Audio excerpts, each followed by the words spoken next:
همه حرفات دروغه، تو دلم چراغی روشن نیست.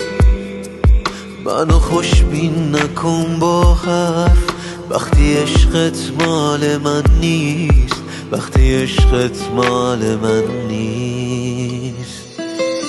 سکوت لحظه هامو با صدای گریه هات بشکن. منو خوشبین نکن با حرف، من از این زندگی خستم، من از این زندگی خستم.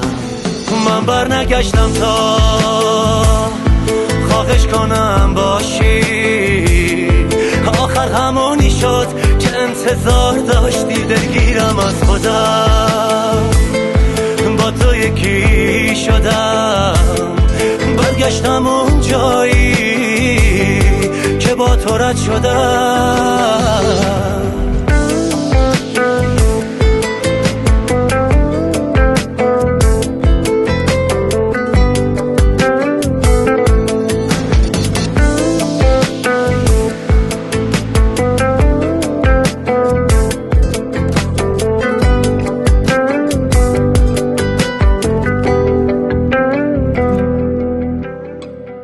یه وقتایی نفهمیدم چرا انقدر وابستم